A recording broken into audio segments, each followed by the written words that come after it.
this evening. Yeah.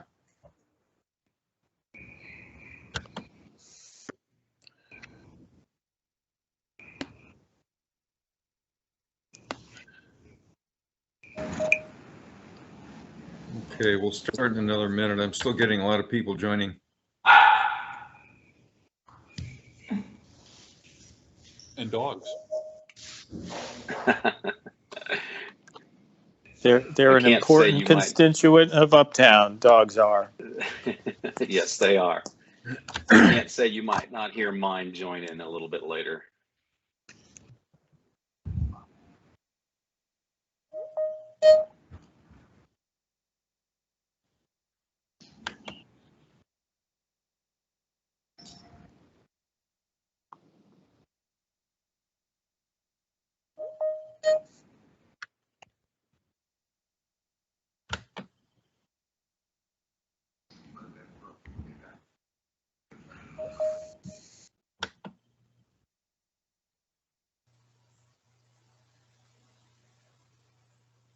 Okay, let's go ahead and get started. Well, welcome everyone. I appreciate your joining us for this Uptown Community Safety Meeting. I'm Paul Ridley, and I represent District 14 on the City Council. I convened this meeting because of the recent incidents of violent crime in Uptown and the general concern. Our meeting is started. I'm going to watch this on the violence in Uptown, and then I'll call you when it's over, okay? Yeah. Could you mute your microphone, please? Thank you. And I convened this meeting to address the concerns of residents in Uptown with what the city is doing to combat the recent upsurge in crime. To do that, I have also invited Deputy Chief Herrera of DPD, and I know he is joined by several of his staff who I will leave to him to introduce. Also on this call are representatives of Uptown Dallas Inc. We have Kellen Butts, the chairman of UDI's Public Safety Committee, and Chuck Del Tufo, Director of Public Safety, as well as Kathy Stewart, the Executive Director of Uptown Dallas Inc. So I would like to, at this point, turn the microphone over to Chief Herrera to talk a little bit about his crime strategy for Uptown, and then to be followed by representatives of UDI. Whichever one or all of you would like to speak would be fine. And then after that, we will take questions. If you have questions in the meantime, don't hesitate to put them in the chat room, and we will get to them as soon as our speakers conclude. So once again, thank you for being here. I appreciate your interest in the quality of life in Uptown. And Chief, it's all yours. Great. So thank you, Councilmember Ridley and your assistant Max for putting this all together, Kathy and Chuck for really facilitating a lot of this. But just wanted to kind of start from the beginning with myself in taking over Central. I was assigned Central in April of 2021. And Central is comprised of Deep Ellum, Downtown, Fair Park, West End, Lower Greenville, and Uptown. And each location is different, and each of them presents many different challenges. So upon being assigned to Central, the many different associations that are affiliated with the locations that I mentioned immediately began reaching out, and we started a partnership. We started discussing everything from crime, special events, community concerns, and other issues that were brought to our attention. So Uptown really kind of came, one of the things that we really wanted to focus on in about early June, when there was a disturbance resulting in a shooting that appeared to come from a club. I believe it was someone that was coming from Harris House of Heroes. One of their employees was shot in a parking lot. So we immediately began assembling community prosecution, members from code enforcement, and we went to the establishment and we talked about expectations, overcrowding, noise in the community, being a good neighbor, the trash in the streets and the parking lots. And I know that a lot of you already know that as of late September, the Harris House of Heroes had been closed. So we we kind of continued along that long line of strategy by assembling a multidisciplinary team in the summer comprised of code, fire, TABC when they would join us, and then our nuisance abatement unit. We visited many establishments in Uptown and Deep Ellum, and numerous citations and actions were taken, like shutting them down for the night. And we wrote citations or made arrests when we could. And this team will continue to operate and address issues when they arise. And again, this is all part of our strategy going forward. Also this summer, we deployed the camera trailer, which is monitored by our fusion unit. Those guys see things as they're happening, and sometimes we can capture incidents and use those for investigative purposes or for intelligence gathering. We've also deployed our Sky Tower, and that is still present over off of McKinney Avenue. And during the state fair, we had extra patrol, and overtime was utilized for high visibility. As of recent, you mentioned the shooting that occurred. We had deployed our undercover and crime response teams. They were assigned to the area and still in the area on the weekends. We'll continue that through the holidays. Major Madison can expand on some of those arrests and activity that we've done a little bit later, but our focus was to really deal with the noise, random gunfire calls, and we targeted some aggressive driving. And by targeting that aggressive driving, we've yielded some good arrests that Major Madison will discuss a little bit later. But again, going forward, and as we move into the holiday season, our neighborhood police officers will be discussing with our shopping centers like West Village to be on the lookout for suspicious activity, persons, and vehicles. And basically, if they see something, to say something, to call 911 to report and get us involved.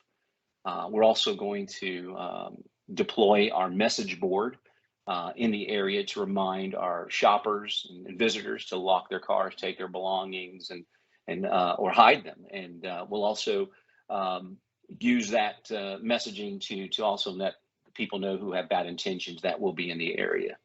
So teamed up with that and working with our community prosecution and really looking at these establishments that create problems for us, it's going to take everybody sitting at the table and kind of bringing what their specialty is to the table so that we can make an impact in Uptown.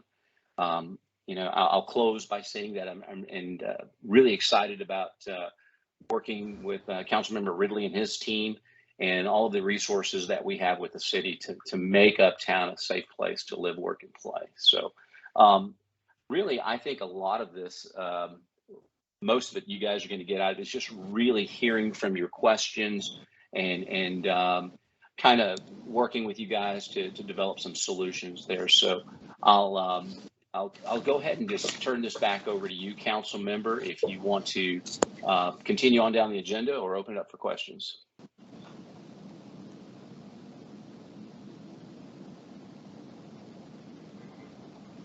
Thanks, Chief. I appreciate your comments. Was there anyone else on your staff that you wanted to speak at this point, or just to be available to answer questions? We'll just available to answer questions. Okay. Major Madison, would you like to talk about some of those things that we've yielded in the last few weeks? And also just to kind of let you guys know, when we look at crime in our areas, especially the areas that I mentioned earlier, we look at not just the last year to date for offenses. We look at the last 7 days, the last 14 days, the last 28 days. And, our philosophy is really to try to, we win each day, and then we win the month, then we win the year. That's kind of our goal. And I can't tell you just from stats right now, overall, we are up, but it is 4%, about 4.71% up in crime. And that's both the violent and property crime. But what I will tell you is, before I turn it over to John, what we've seen in our biggest increase is our ag assault non-family violence. So these are the offenses you see where people don't get along or, fighting for whatever reason that is. The other area that we've seen the largest increase in was unauthorized use of motor vehicles and our burglar motor vehicles. That is reflective of not only in the city of Dallas, but all over the country, those crimes. I don't know what the cause is or anything like that. Maybe it's parts and vehicles are short, or there's a shortage of it, but we are seeing those as an increase in Uptown. And those stats are year to date, Chief? Yes, sir. Those are year to date. Our crime analyst ran those today for us. Okay. All right. Major Madison, did you want to say a few words? Sure. Thank you very much. First of all, myself, like Chief said, myself and the Chief are 100% on board on working together as a group together. I think we can get the goal everybody wants. Crime in general, as Central Division goes, this year we have seen an increase in the division total. A lot of that is, of course, due to the change from COVID last year to this year, the increase in the people in all the districts. But Uptown has actually increased less than the rest of our division.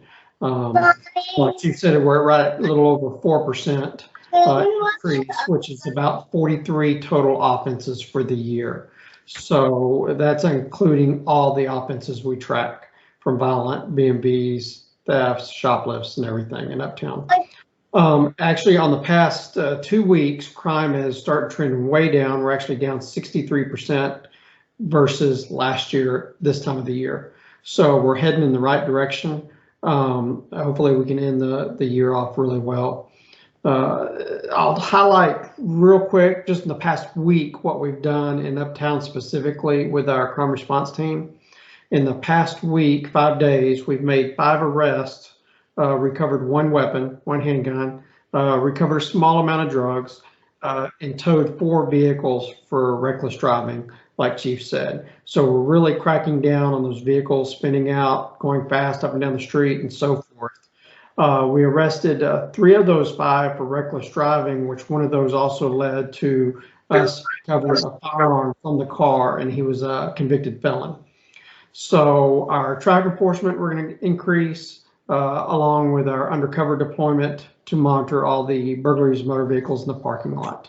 And all we ask is people mainly use common sense when you're out in the area, hide your valuables, make sure your cars are locked, don't leave anything in view. And that's the #1 thing people can do to prevent that type of offense. So if anybody has any more questions specifically about an offense or anything like that, I'd be more than happy to talk about that later on. But thank you.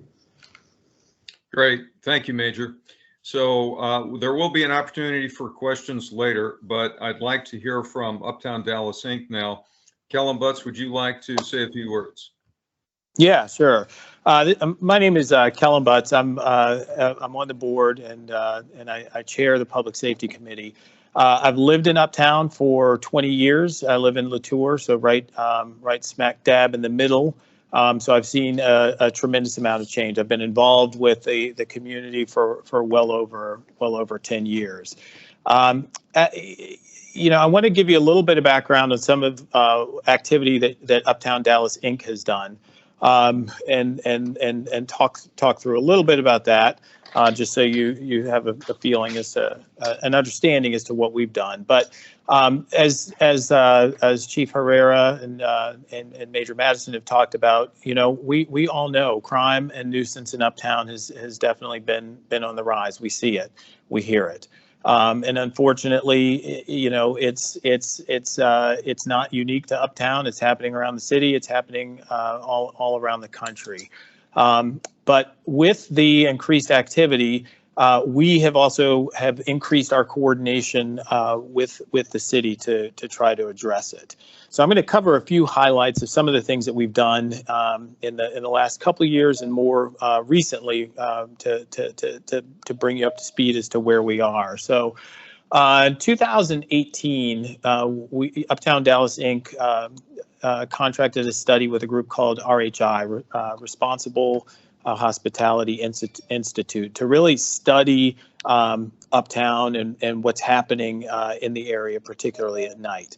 And one of the key takeaways that we had from that was we need to hire a public safety manager to help manage all of this activity. And we did that. So Chuck Del Tufo is here, and we hired him last year right in the middle of COVID. So that was a challenge, but he's here. You may have seen that we recently announced that we've increased, contracted out with a new security company to drastically increase the amount of security, private security that we have for the area. So you'll be seeing that happen in the next in the coming weeks or months. And we're working very closely with Chief Hughes. He's with the City of Dallas in the Office of Integrated Public Safety Solutions. And what we've been able to do, Chuck has really been instrumental in making that happen too, is to really, again, start to coordinate some of those the efforts that are happening in Uptown with the city, with code, with police, and more. And of course, Chief Herrera and his team are here. DPD has been instrumental in the Central District in really making this, trying to address our issues and make things better here.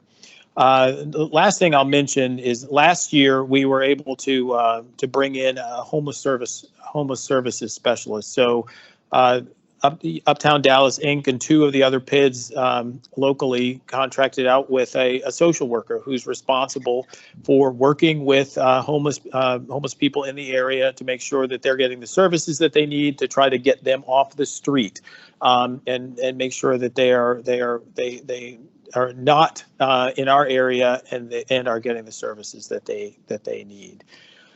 I want to. As a resident, something that's important to me, I'm going to highlight a few things that I think are important to me and I suspect to the rest of the residents in the area. We live here in Uptown because it's a vibrant and walkable area.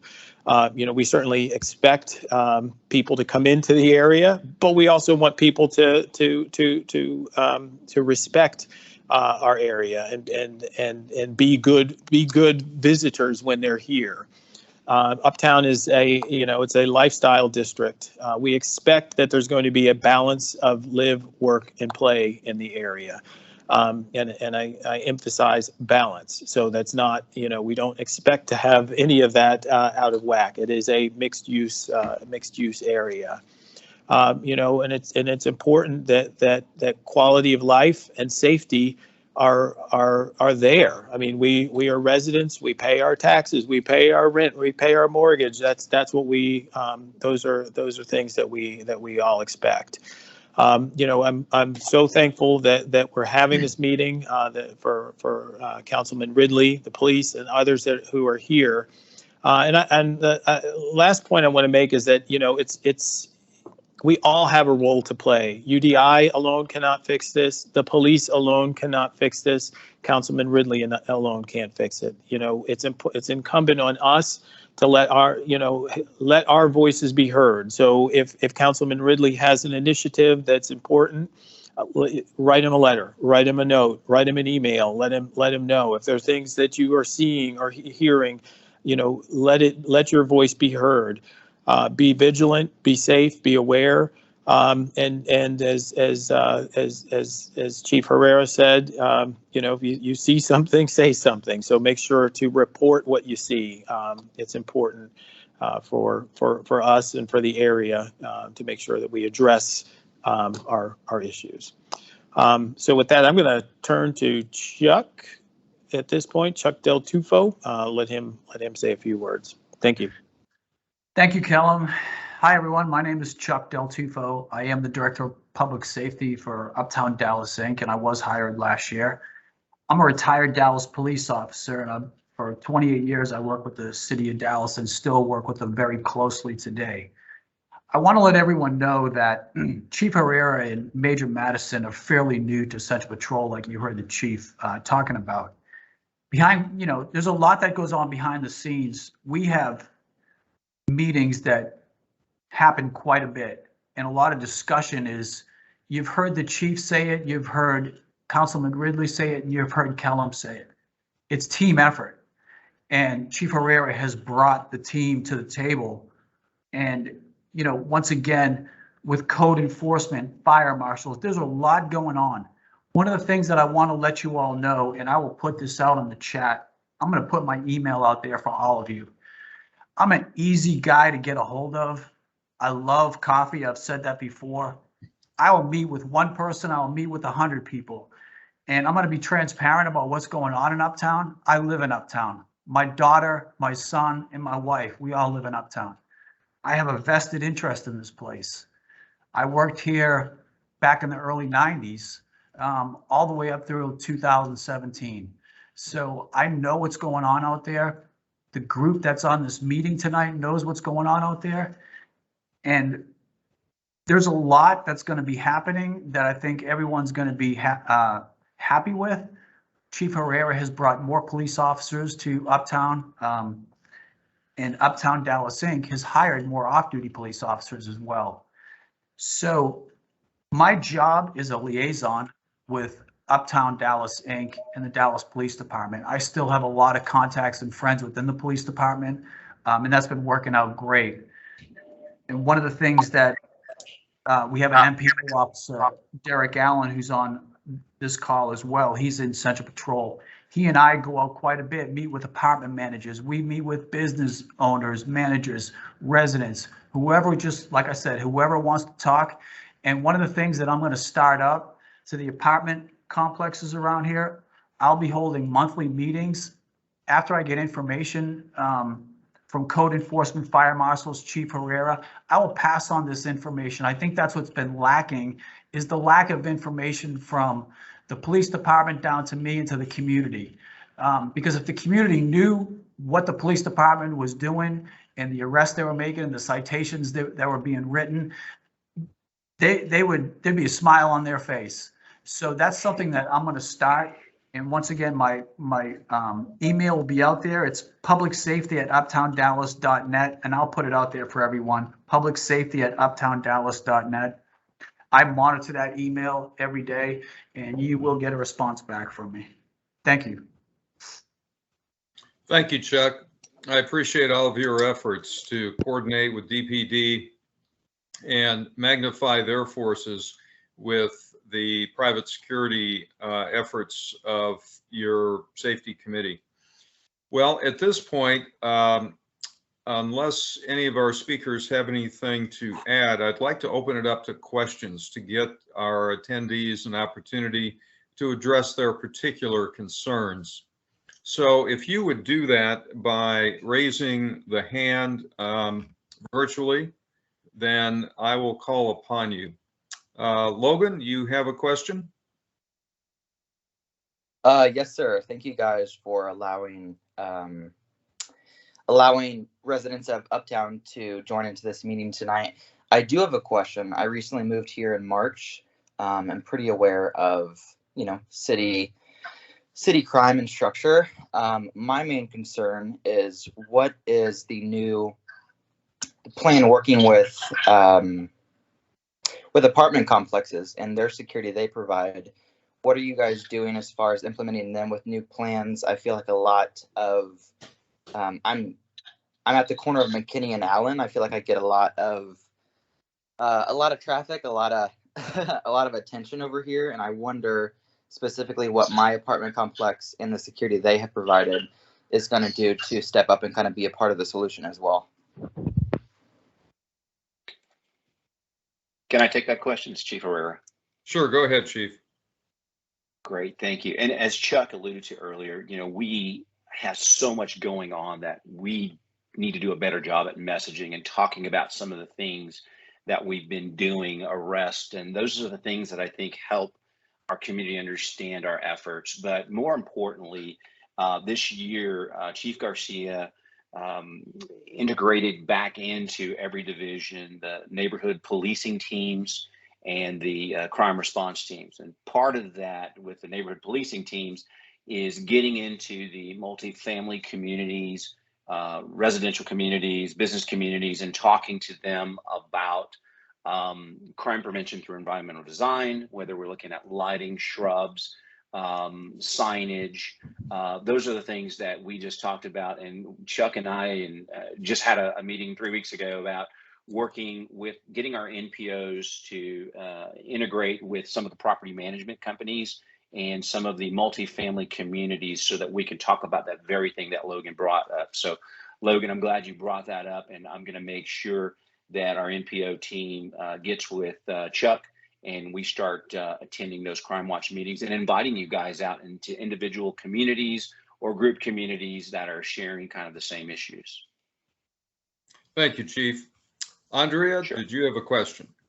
I did. So this is great. Thank you for doing this. And I was slightly late to the call, so I apologize if this was already mentioned. I had to work, but I think the communication is great, and I'm sure that there's some things, that you can't communicate and things like that. But I think the more we know, the better it is. And I don't know if there's like a text messaging system that, we can sign up for. So like, for instance, there was an arrest made in our parking lot. I'm on the corner of McKinney and Blackburn. I mean, we watched the police chase from Mott's all the way, ended in our parking lot. And it was like pretty scary. I was just wondering if there was any way that there could be like a text message communication or just something for the community where it could be like, an alert system, or maybe there is, and I don't know of that. But like I said, I think the communication is great. And I think like having something like that out there would be wonderful, kind of like they do at the colleges.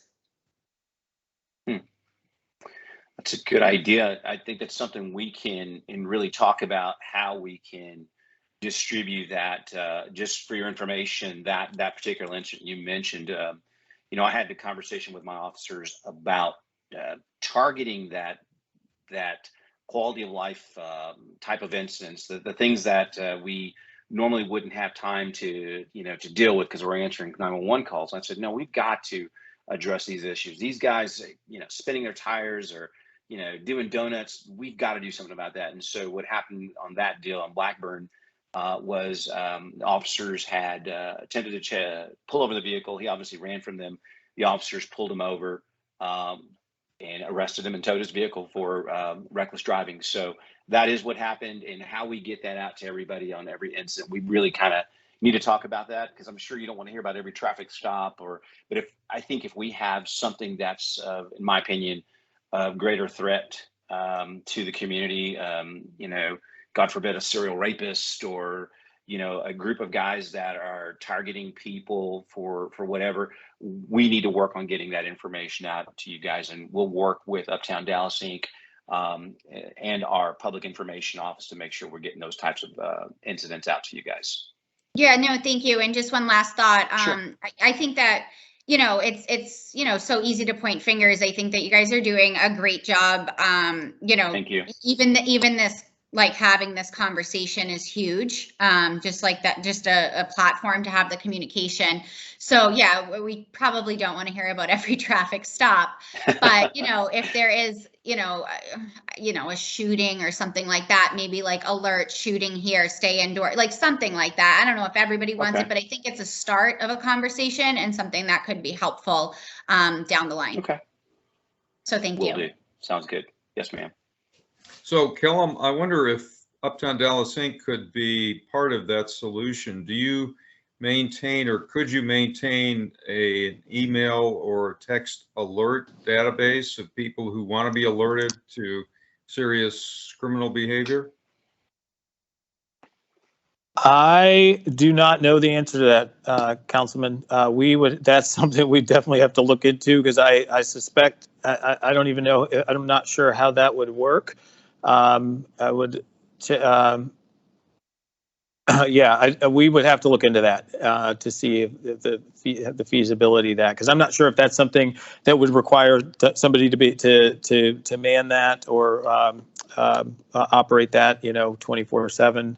I don't know, but we are going to look into that as well. Okay, that's fine.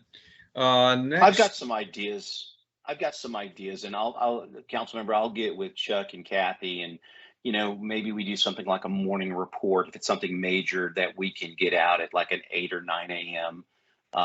Whenever we make a big arrest or an incident that happened or something where it's a stranger on stranger. I think those are the really important ones that our community really, really needs to hear about. And so we'll work on that. Okay, that's great. Thank you, Chief. Nancy Wakefield, you're next. Am I unmuted? You are unmuted. We can hear you. Okay, good. I would also like to say thank you for calling this meeting together. Really appreciate the time and effort y'all are using to focus on this very serious concern. And I will say that I'm kind of surprised by the 4.7% year-to-date number that you referenced, because it sure feels like it's a lot higher than that from all of the incidents with social media. When there is a shooting, it goes out across social media in Uptown, and people are very aware of the activity that's going on, and it is perceived that it is much higher than it has been. I've owned in Uptown since 2013, and it sure feels like the incidents, not traffic stops, serious incidents where it's gun battles and gunfights and guns where you're afraid to walk outside at night anymore because you're afraid you're going to get shot from a random bullet. And so I hear what you're saying about some of this after the fact efforts that are being made after somebody has started shooting in one of the bars, after somebody's been hurt. What can we do to minimize it from the get-go, whether it's the habitual, nuisance program to get rid of some of these bars that are creating some of these issues, or getting an automated license plate reader? What can we do to minimize before it starts, so that this doesn't continue to accelerate, where people can enjoy? When I first bought out there, you could walk the streets, walk your dog, and it was a lovely area to live. And it seems to me like it's getting worse. How do we not do something after somebody's been hurt? Let's fix it before the problem ever starts. Thank you. Thank you, Nancy. This is Chief Herrera again. So yeah, you bring up some really great points, and I can tell you that there is something weird that's going on this year. I don't really know the answer to it. These are some of the things that we've talked about that we've done just in the last month, but even prior to that, I don't know if you'll recall, I think it was either end of September or mid-October, perhaps. There was a guy who went out into the middle of the street and just started firing a gun. We had an officer, and folks knew that our officers were in the area, who was literally 100 yards away from him in the car. We pursued the guy, we apprehended him. We can have an officer on every corner, it seems like. We had 3 officers on the corner of Malcolm X and Deep Ellum, and 2 people were shot. One of them was murdered right in front of our officers. And how do we change this human behavior? I don't know. That's the bigger question for all of us. But you brought up some really good points, and those are the kind of things that we're talking about, working with this multidisciplinary team with code and community prosecution, fire. Our goal is really to try to get in front of these incidents before they occur. So if it's a long line of people and people getting tangled up and there's fights, we want to try to keep those things from occurring. But that's a very good question, and we're obviously going to continue our efforts throughout the year. And as we prepare for next summer, we're looking at all of our entertainment areas and our areas where there's multi-use purpose on how we police those areas. And so this is a very good start for all of us. We've got to continue building and working together, and obviously continuing to jump in front of these things before they're happening is going to be our goal. Can I ask one other thing? Let's all be honest. A lot of the activity is occurring in specific bars. What can we do with the public nuisance program, the tobacco and firearms? They have to get a liquor license. What can we do if we know where this is being generated? What can we do to minimize those sorts of establishments in Uptown? To answer that question, anybody from code? Oh, go ahead. Well, I was just going to say that I believe we have Carl Simpson, Director of Code Enforcement, on the phone, on the call. And Carl, would you like to talk a little bit about the habitual nuisance property ordinance and how that could affect Uptown?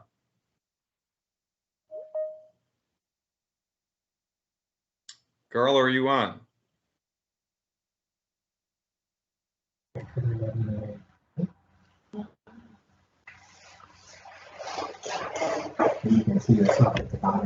Well, it looks like Carl's not on yet. Chief, did you have something you wanted to say in that regard? Yes, sir. I can kind of, hopefully Carl can jump in and speak on the more detailed things, but we keep track of incidents that are occurring inside of these establishments. Whenever we have a violent act or some sort of a disturbance or anything that fits the criteria to introduce TABC into the equation, we always ask them to come up. They're actually very proactive, and they're asking us for information the day after. Hey, we heard there was a fight inside this club or whatever. So we do keep track of that, and so I don't know what's their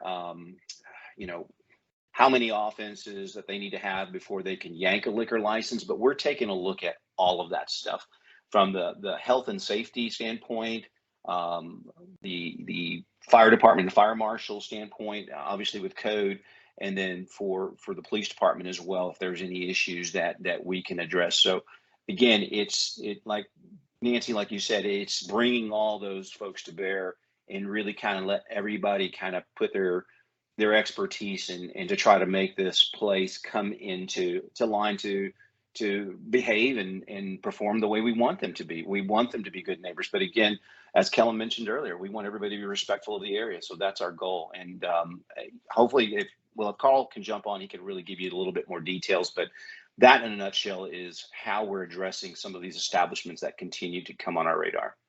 Okay, well, let's just be clear. They're not good neighbors. Let's be clear about that. They're not going to be good neighbors. So yeah, we don't want to even go down that road of them attempting to be good neighbors, because let's be clear, they're not. Well, and Nancy, let me provide a few details about the proposal for an habitual nuisance ordinance. The problem that we've had in controlling these bad behaving bars is that when they get cited for noise, for various code violations, and I will tell you that we've had Dallas Fire and Rescue out aggressively inspecting premises that are late night entertainment locations for code violations. The problem is that when they find a violation and they cite them, there's a relatively low fine for that. And so the bars just pay the fine as a cost of doing business and they go on about their way. And so what this initiative at the city council level is designed to do from code is to increase the level of fines as they accumulate, so that it's not just paying the same level of fine every time there's a violation. And after they have received 3 citations within a 6-month period of time, then they go into a habitual offender category, and the city can take more drastic action against them than they can today. And that is something that has not yet been adopted. It's coming up, I believe, before the end of the year at City Council, so that we can consider that kind of ordinance to address the bars that are not being good neighbors. Yeah. And Councilmember, I think that's going to make a huge impact, because right now for some of these folks, it's just a cost of doing business. We've got to make this thing have some teeth, and to the point that at some point down the road, they just can't apply for a license here. And I'm sorry, I don't mean to speak out of turn on that, but I see our residents and what they're going through, and we need them to be better neighbors for sure. Now, you have 100% my support. Well, and mine as well. I want to be clear, though, that the city does not control the issuance or cancellation of liquor licenses. That's a state function. That's TABC that does that. And there is an appeal procedure at the time that those licenses renew, so that residents in areas affected by that bar can determine when that license is up and then appear before the license review board to express their opposition to renewing it if they are a bad actor. But that is nothing that the city has control over. That is a state function. So next questioner, Donna Grumbles. Councilman Ridley, I just want to point out that this is one of those issues that I mentioned earlier that we as residents really need to then write into Councilman Ridley, and his team has put email addresses out on the chat room for us to address send into him. Yes, I welcome your input. So Donna Grumbles. Hi. I have 2 things, but I wanted to piggyback off of Nancy. Is there a way to go after the club promoters that are promoting these clubs. When she was talking, it makes complete sense, but then there's also the club promoters. Is there a way to go after them? Because they seem to be advertising in areas where those people aren't being very respectful of the neighborhood. Well, I recognize that that is the cause of many of the misbehaving clubs in Uptown. The promoters make a deal with the bar owner to promote special events that they get the word out, and they attract sometimes hundreds of people to the bar for their special events. And the promoter will guarantee a certain minimum number of attendees or a certain minimum payment for that evening at the bar. And that is something that code is very well aware of. They have been talking about whether we should have a registration program for the promoters so that we can identify who they are and have a little better control over them. But right now there is no regulation over the promoters. The only regulations concern the bars themselves. Okay. And then the reason that I put my hand up, one, thank you guys. This has been so insanely informative because we don't feel like we are being heard. And then two, it's always out there. See something, say something. See something, say something. I'm in the building with Kellum.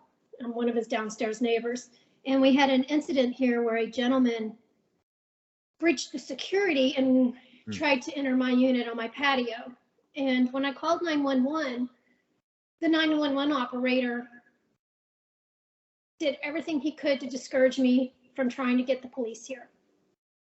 He told me the gentleman was not trespassing despite crawling over a fence to get onto private property, to go on the ledge of the building to crawl over onto my patio that is obvious 2 times private property. But how discouraging that 911 operator was for me reporting this blew my mind. And I don't know if that's something you were aware of. And the second part of that is the 2800 block of Allen, so where Starbucks and the smoothie places. Several of those business owners, I walk a lot in the neighborhood. I talk to everybody. It's my thing. Several of those business owners have been complaining about the amount of homeless people coming into the neighborhood now. And the police officers that they have called have been very discouraging. The comments made are, what do you want us to do about it? And you guys are saying the right things, but if we're not being able to get through to get to the right people because we're being discouraged by, sadly, the police that were on duty and the 911 operator that was on duty, we're trying to say something. We're seeing it. We're trying to say it. It's not making it up the ladder. And I really feel like that's something you guys need to know, that we can't get to you any other time. That was just it. Is this discouraging points we have at this end, trying to get to you to let you know more of what's happening. Thanks for letting us know on that. I really do appreciate that. I'll be speaking with the communications director tomorrow about that. That's the last thing we want. We want our citizens to call us and give us that information. I mean, even if we see that information on a call sheet that shows up on these officers' computers, while they're looking for something, they get that information and they can, immediately respond to that. But that is discouraging. Communication is not going to help us clean up the area. I live by myself, and there's a stranger trying to enter my patio. Yeah. And having 911 saying, well, he's not doing anything wrong. He's on your property. I mean, he's on my property, and I'm a single female, and there's a man I've never seen in my life trying to enter my property, and he was discouraging me. So I just really feel like that's something you guys need to be made aware of.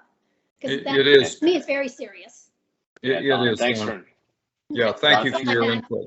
And thank you for this meeting. Sure. The other thing I'd like to touch on too is over at 2800 Allen, we'll see about getting our Office of Homeless Solutions and our Right Care team over there.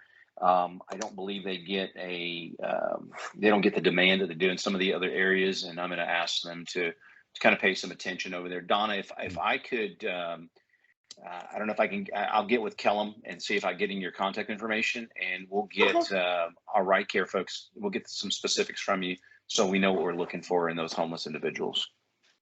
Okay. And Helen, if you want to ask Brent for my information, that's fine. I'll let him know. Okay, thank you, Donna. You're welcome. Next, I'll do it. Shannon, you're up. Hi, thank you, Councilman Ridley. And thank you for everyone being here this evening, particularly the officers and the folks with the Uptown Council group. I have two questions. The first question is were those bars and clubs or restaurants, whatever in question, were they invited to this meeting tonight, and or do they care to come to these sorts of meetings? And my second question is I'm really curious from the police perspective and or Councilman Ridley, your perspective, when did this all start to become a concern for everybody else? I know when I started to feel threatened for my safety, but I'm curious to hear your opinion when things started to really kind of unravel out of control. Thank you so much. Well, Shannon, I'll address your first question. I did not invite the bars to have representatives at this meeting.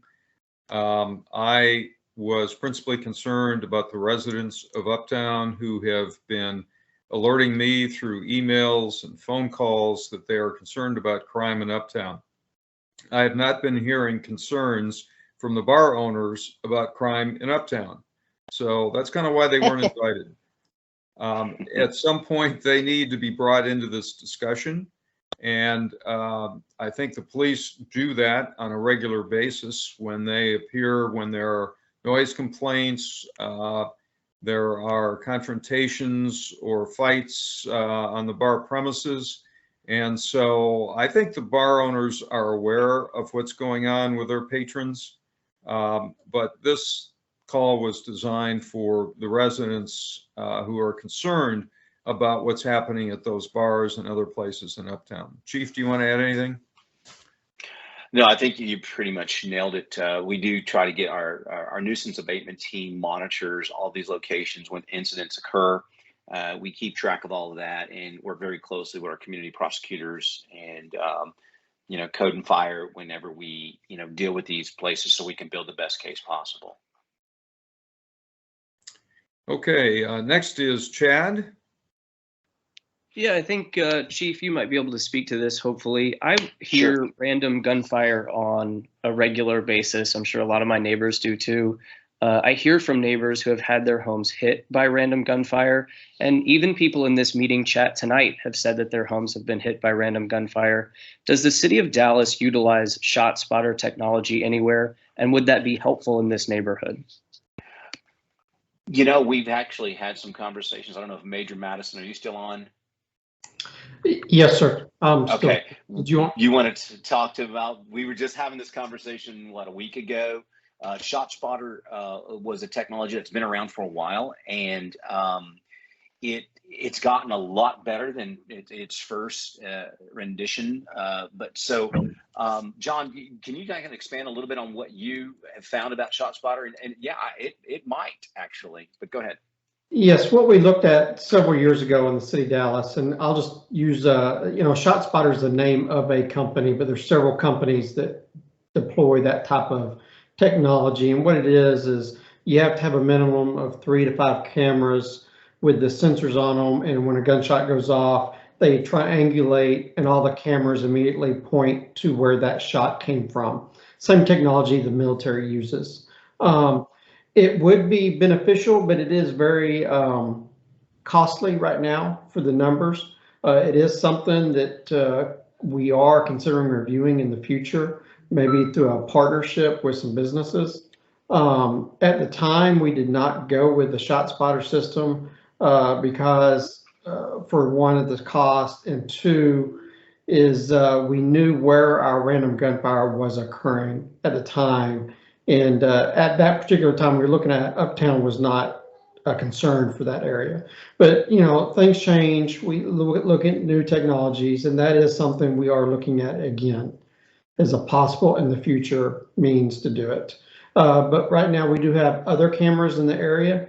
We have our sky cameras, our sky towers with the cameras on them, and mobile observation points with the cameras on them, pointed in the direction of where we're having the problems. So we do have a solution in place right now to bridge that gap, to try to catch some people on video so we know, or we can track them down and see who's doing the random gunfire. That makes sense. Also, we are in the process of upgrading and bringing more cameras into the area. We'll be kind of working together to kind of find places for those strategically so that we know where we need them, and hopefully that's going to assist us in making some of these apprehensions too. Great. Thanks for your question, Chad. Next up is Bob Kaye. Hi, everybody. I had a couple of thoughts and observations to just piggyback on some of the earlier discussions. I am friends with some of these tavern owners and club owners, and I will tell you, and maybe you know this, but they're just paying lip service to you, and they are printing money. Okay, These guys are driving Ferraris, they're driving exotic cars. You just can't believe it. The only way you're going to get them to pay attention is you raise the cost of doing business, and then they'll, along those lines, have you considered a curfew? Because then that will get their attention.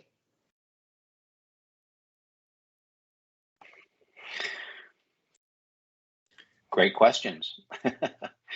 The police, we don't make those rules or those laws, so to speak. We do enforce them, and that's something that's on a much larger scale than from my angle here. Can you comment on the curfew that was implemented in? And do you have a specific name for it? I forgot what it's called, an overlay or something. The one that was implemented in on Greenville Avenue. Yes, Bob, I can address that. Successful. A curfew is a pretty drastic measure that is usually employed only in a time of natural disaster where there's looting going on, or there's rioting going on, and the city imposes a curfew after a certain hour, nobody can be on the streets. That's to address a single incident. I think what you're talking about is what was implemented with great success on Lower Greenville Avenue, and that is an SUP ordinance for late hour establishments. And the way that works is that businesses that want to stay open after midnight, and that of course is typically bars, have to obtain a special use permit from the city. And that's approved by the Plan Commission and the City Council. And what that means is they cannot stay open after midnight unless they have one of these SUPs. Now you might ask, well, how does that help? Well, it helps this way. It makes them accountable to the city for their actions, because the SUP is not permanent. It has a term of usually 1 to 3, maybe 5 years at the outset for an established business. If it's a new business, they tend to get only a very short time period, usually a year, in which they have to demonstrate that they are a responsible business. If there's a lot of crime that occurs at that premises, or if there are a lot of complaints about noise, or there are code enforcement problems there, then the city can just deny renewal of that SUP because it has to be renewed when it expires after a year or 2 or 3 years. And if it's denied, then they have to shut down at midnight. They can't operate until 2 a.m. like they are now. And frankly, I think the chief would agree with me, most of these problems occur between the hours of 12 o'clock and 2 a.m. and thereafter. And so if we make the bars accountable for their over-serving and for their security and their control of their patrons, then they're much more likely to be good neighbors. And that is something that I am considering doing in Uptown. I am in the process of gauging the support amongst the community for doing that, but it has been very successful on Lower Greenville, and I think it could work in Uptown as well. Well, thank you, Paul. You have my support. Great. Thank you, Bob. Thank you, everybody. Our next question is from Dan Yates. Dan?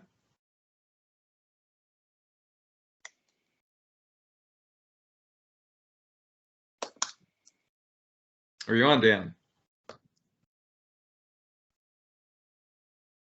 Well, let's move. I'm here. Oh, okay. Go ahead, Dan.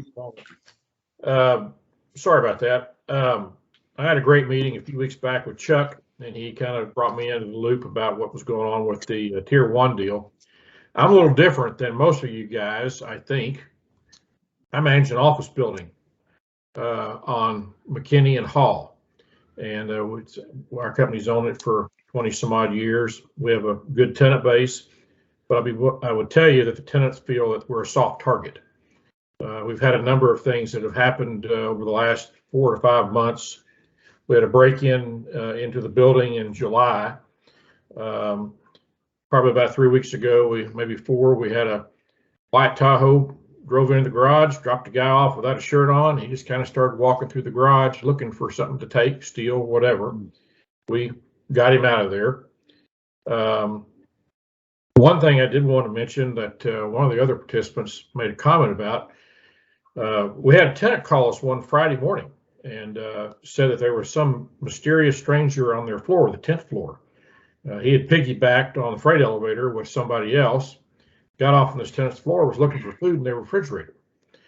We got him, he got out of the building, and we were able to trace him down, called 911, and I walked around Uptown for 45 minutes with 911 operator on the phone. I never got a response from DPD. This guy went into numerous apartment complex offices, and they asked him to leave. He was walking through their garages and whatnot. One of the local security companies for the apartment complex came by, but they couldn't do much about him. But again, it was about 45 minutes. We never saw a DPD guy. I told the 911 operator where I was, the cross streets, or all that. Anyway, I wanted to mention that, but I thought that was a little odd. One other thing I wanted to mention, you mentioned these fines, that if you have 3 citations in 6 months, then you get a little higher fine. Well, heck, I think 6 months way too long. Just my personal opinion, you ought to shorten that somehow if you can. The other thing is there's a new bar that's across from my building. It's on Hall Street at McKinney, and it's where they demoed the Apartment Finders building. And I need to look at that a little more closely, but I came out of work late the other night and there was a bunch of people in there, and I'm not sure if you've had any problems in that particular area from a DPD perspective. We haven't noticed any real issues in the garage, but it's, I think, recently just opened. I'm a little curious, about that. Seems to be kind of open air bar. Chief, do you know the name of the name of the establishment by chance? No, I'm sorry, I don't. When you said Tate's a while ago, I looked it up thinking maybe that was it, but that's not it. Okay. Well, we'll explore it and see what's going on, and obviously address those. Yeah, a lot of these new establishments, if we can get in early with them and talk about how we can help them out, we usually get a pretty good response, or sooner or later they realize they've got to stay in line. So Dan, we'll take a look at that. And as far as the 911 call, that's the second time I'm hearing that tonight. I'll definitely be speaking with the director over there in communications and find out what's going on for sure. Okay. Well, I think what Chuck and his group and everybody's doing, this is all really great, because I have a large tenant that specifically mentioned, Paul, you by name, about asking questions about what was going on with crime in the area. And we got turned on to Chuck. He actually came by one of our buildings and spoke to a couple of folks, and we had a longer conversation. So we look forward to the Tier 1 thing coming on board, hopefully in the near future. Great. Thanks for your comments, Stan. Let's see. Carrie Nichols, you're next.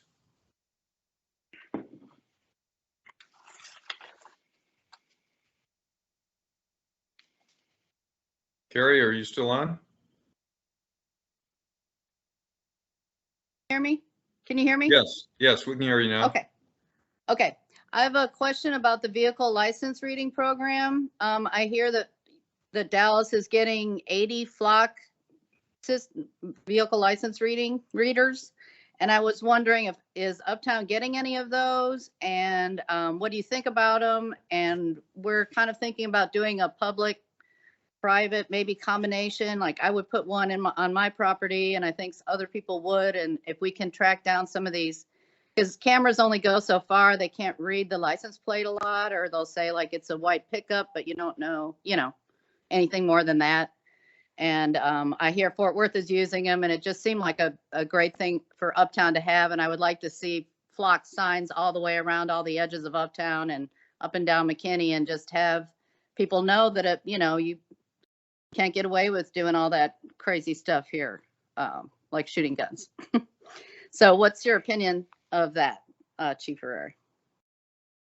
Thanks, Carrie, for that question. Yeah, I actually like those, and I've spoken to detectives and officers about their effectiveness, and essentially what the LPRs or license plate readers do is they'll send out information to our officers, basically saying, hey, this vehicle has passed through this location, and a lot of times it's past tense, but at least we kind of have a place to start to see if that vehicle was possibly involved in a certain offense, or if there's a history, or things that we can build off. So it's really good from an intelligence perspective. And so yes, I do like them. But whenever we spend money, we want to make sure we're spending it smartly and making sure that we're utilizing that technology for good, and not just for the sake of saying, oh, we have LPRs there. John, do you have any take on LPRs and your experience with it over in with narcotics or anything? LPRs are always helpful. There's always the kickback of the privacy issue with the license plate readers. So I believe the city attorneys have always been faced with that concern about how much is able to be shared. And the mobile use of them. There's several record companies that use them on their trucks, and we subscribe to that service where if we're looking for a kidnapping suspect or something like that, we can put that plate in and see if it's been hit. So that is something that in the next few years, hopefully we can expand on quite a bit. Great. Thank you, Major. It's 7:30. I'm going to take two more questions, which are the only hands that I have left raised, and then we'll conclude this meeting. Shannon, do you have a question?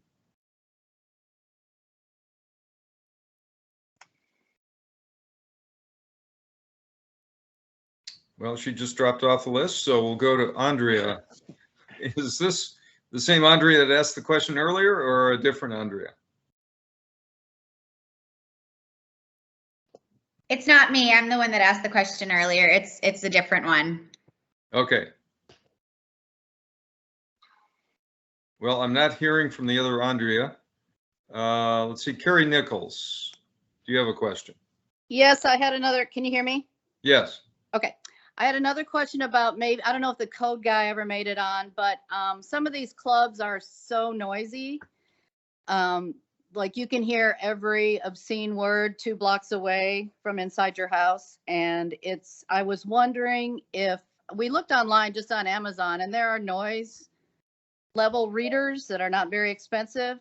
Is that something that Uptown could get some, or we could buy some and share them with our neighbors and just say, hey, if it's really loud, measure it, turn it into, I don't know who, somebody code wise, and that could just be another way of making it harder for them to do business, or at least turning down their music. So do you have any opinions on noise readers or anything? Chief, do you want to address that? Do you have any input on that? Yeah, I mean, again, like I mentioned earlier, I would hate to see us spend money and not really get the bang for the buck that we're going after. With those types of issues, go online, go on to 311, or go onto the app and make that complaint. Give us the name of the establishment. We'll get the multidisciplinary team out there, and they have those noise readers. And those are the things that code enforcement looks for when they get an establishment that is habitually getting calls, or we're getting inquiries on. We certainly want those, and we'll make sure to get out to those locations. But I should emphasize that it is not necessary for a resident to have a sound detector or No. noise reader in order to make the complaint. If you're being Well, I mean, disturbed we by could- noise, make the complaint. Okay, but we could complain about the same bars, all of us, every single weekend. So do it. Yes. Yes. Okay. Yes. I need Absolutely. that documentation. Yep. Yep. Okay. Okay. Well, I think. I'm sorry, it's Andrea. Can you hear me now? Oh, yes, There she is. Andrea, I'm did you sorry, I have? had all kinds of trouble there. Okay. I'll be very quick. I wanted to say one thing is that I have not had the issues others have had when calling 911. I've had good experiences and fast responses. However, I don't want to be calling 911 and having good experiences or having fast responses. And when the police come, what I have found is they are not able to do anything. And that is because I'm generally calling about homeless people outside my property. And it seems to be a complicated situation that isn't worth getting into now. But given that there are people or a team of people who address this, I think it would be helpful to put maybe in the chat and also to communicate just more broadly. If you are experiencing this situation, like somebody else mentioned, I think on Allen, who do we reach out to? Because having the police come, going to the trouble of coming and then telling me they can't do anything is not helpful. If they could give me a card with someone to contact, or if they could follow up with someone, then I would say, like, great job, thank you. But otherwise, it's a waste of everyone's time. That's all I wanted to say. Thank you. Sure, Andrea, to Yes. Thank. address your concern, first of all, I must mention that it is not a crime to be homeless. It is a crime if the homeless are threatening you or assaulting you or breaking into a place of business or an abode. Those are crimes no matter who commits them. But being homeless itself is not a crime. The city is launching a new initiative to address homelessness. It's called the Rapid Rehousing Effort.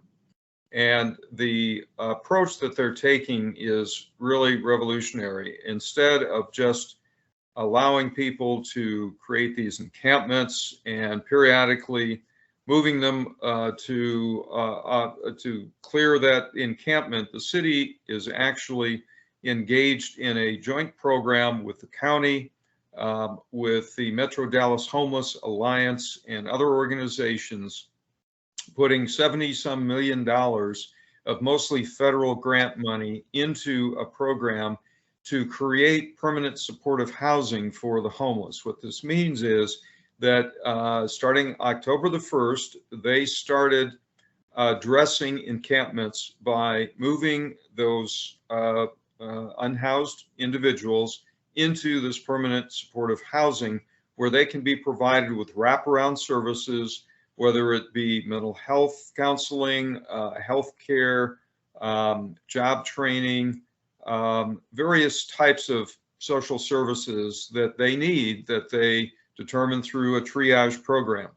And that, in connection with the housing, are intended to give them a leg up, a place to live where it's out of the elements and away from public property, and in these encampments.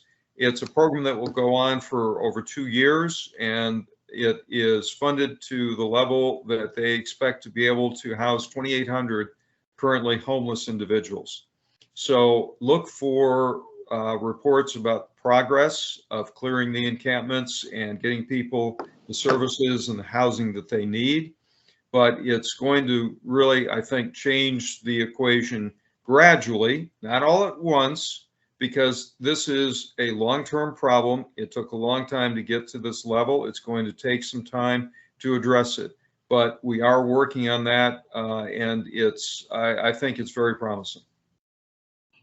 So I appreciate all of that. I think I should have been a little bit clearer to say that this is a person who, on a daily and nightly basis is trespassing on my neighbor's $5 million property and is hollering at the top of his lungs, and he needs attention.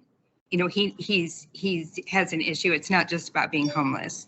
So having explained that to the police who arrive, I just hope for a different kind of response than I'm getting, because I'm looking for help for him ultimately. Anyway, thank you. Well, and one other footnote I would add, if there is an issue with a homeless encampment or somebody like this who's perpetually in your area, you can reach out to the Office of Homeless Solutions through the 311 app or a 311 phone call. If it's a case where they are imminently in danger, they're out in the street, or they're drunk and can't care for themselves, then that's a call to 911 to the police to address that. Okay, so that's super helpful information. That's the kind of information I would hope gets disseminated to people on a regular basis so they understand how to use the resources appropriately and how to help on their own. Because if I had understood before that there was a way via 311, I would not have wasted 911's time. And I think that's a really important detail. So thank you for that. Sure. And I would also mention that the chief's reference to the Right Care program a few minutes ago, that's a program that diverts mental health crises from the typical DPD response to a Right Care team, which is composed of a social service worker, someone who is used to dealing with, experienced in dealing with mental health crises, and a DPD officer. And in our new budget that started October the 1st, we doubled the number of Right Care teams in the budget process, so that there will be more of these teams that are trained to address mental health crises, which many homeless people seem to have. And that saves DPD resources, and it gives a more experienced response to the crisis that that person is experiencing. So at this point, you're quite welcome, and thank you for your question. And thank you all for attending tonight. You've asked some great questions, and I'd particularly like to thank Chief Herrera and Major Madison for being on this call. They are public servants, but it's just so helpful to have you address our citizens and hear their issues directly. I know that is taking some time out of your personal schedules, but hopefully it will help you to address the concerns in the Uptown area. So thank you for being on the call. Absolutely welcome. 100% behind our community, sir. Well, and we're 100% behind you, Chief. Thank you. All right. Well, thank you all for attending, and this will conclude this call tonight.